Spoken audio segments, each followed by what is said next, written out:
c'est un trimaran, hein, parce qu'un trimaran, ça a donc 3 coques. Là, on est sur la coque centrale, qui est la seule qui soit aménagée, habitable et ainsi de suite. Et puis, il y a les 2 flotteurs de chaque côté.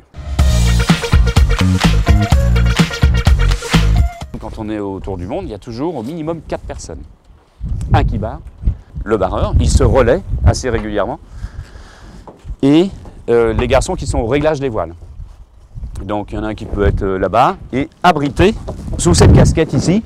Là, il y a du vent qui arrive, il y a des vagues sans arrêt. C'est pour ça qu'on relaie le barreur assez souvent, parce que c'est le seul qui regarde devant. Les 13 autres sont en stand-by, en sensation, à sentir le bateau avec les fesses, en regardant des instruments électroniques. Quand on est 14, bon, il y en a 4 sur le pont théoriquement, mais au moins une dizaine à se balader sans arrêt dans un petit boyau grand comme un sous-marin, mais qui est beaucoup plus brillant et qui bouge énormément. Ça se passe extrêmement bien quand c'est bien rodé, quand ça tourne, quand il y a une motivation commune, quand il y a une bonne éducation, j'oserais dire, et c'est pas un mot totalement désuet. C'est l'agneau qu'on conservait à l'avant depuis le départ, là? Ouais, c'est ça. Voilà. Puis on sert des bonnes pâtés, quoi. Donc c'est un tagine d'agneau?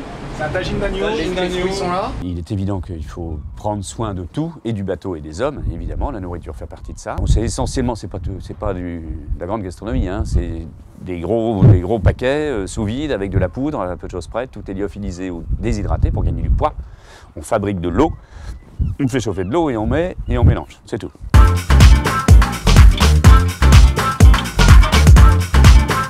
Toutes les 4 heures, on change, toutes les 4 heures.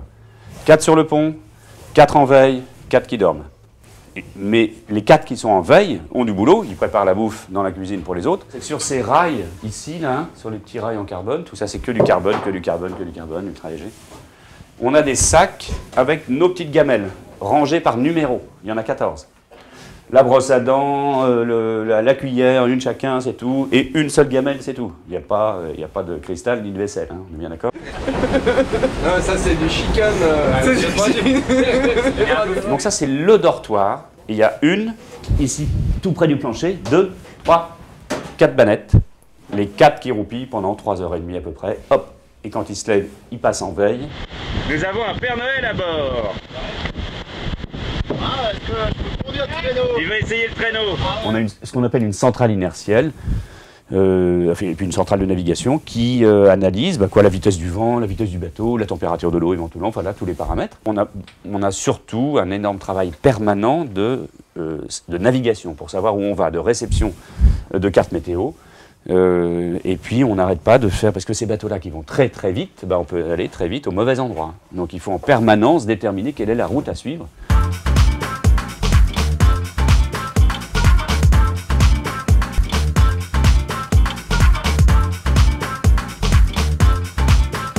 L'instrument le plus important à bord d'un bateau, c'est l'oreille. Pour la sensation du vent, évidemment, mais pour l'écoute des hommes, l'écoute du bateau, l'écoute des autres, de soi-même, l'oreille.